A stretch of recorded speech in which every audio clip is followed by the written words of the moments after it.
Invest in what you love. I love business. I love real estate. I mean, I really love it. I own this building here. And I love gold and silver. So I invest in what I love. Most people say, do what you love, but I rather invest in what I love. But I love being an entrepreneur. I love investing. It's like Shark Tank to me.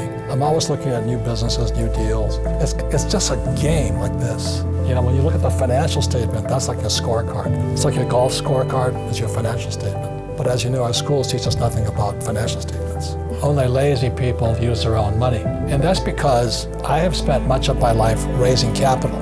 Today you have crowdfunding and all that stuff. But the reason I had to learn to raise money was because I had no money. And so if you read Rich Dad, Poor Dad, in there, my rich dad always said, never say, I can't afford it. And it was my rich dad and many of my teachers subsequent to that. They said, lazy people always say, I can't afford it. I don't have the money. That's why they're poor. They have a poor mindset. So instead of figuring out how to raise money, it's just really easy to be a loser. And I call them losers. It pisses them off because we all have the power, if we wanted to not be poor if we learned how to raise money. So the reason I say only lazy people use their own money is because it takes much more intelligence to raise capital. And so I've never been able, ever since my rich dad, as a little boy, my rich dad forbade me from ever saying, I can't afford it. He says, figure out how you can afford it. How can you do something? Figure out how you can do something. So over my lifetime, most of the projects I've started, I've never had any money. I like not having money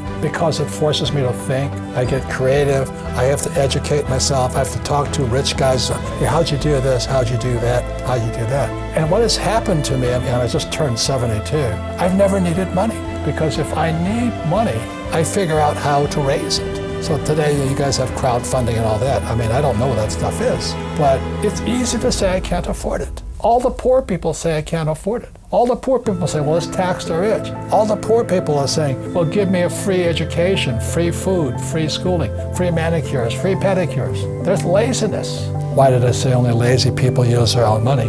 Because lazy people always say I can't afford it. I can't do it. It's easy to say that, and that's why they're poor. It's harder to go raise $1 million than to say I can't afford it. To be successful in the world of business, there's 3 basic types of education you must have. 1, academic education. That's reading, writing, arithmetic. It's very important. I'm not saying it's not important, it's extremely important. So academic is very important. 2nd is professional, whether you become a doctor, a lawyer, secretary.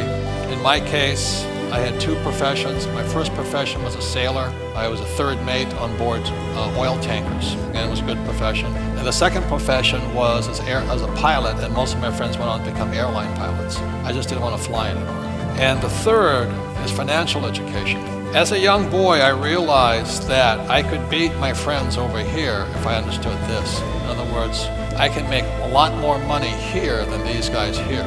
The beauty of the world today is that, when I went to work for Standard Oil of California, I got paid by the month. And if I was a pilot flying for the airlines, I got paid by the month. And when I worked on straight commissions with Xerox, I got, basically commissions. But I realized from my rich dad talking to me that if I understood financially, I could make money 24/7 without working. That was the difference.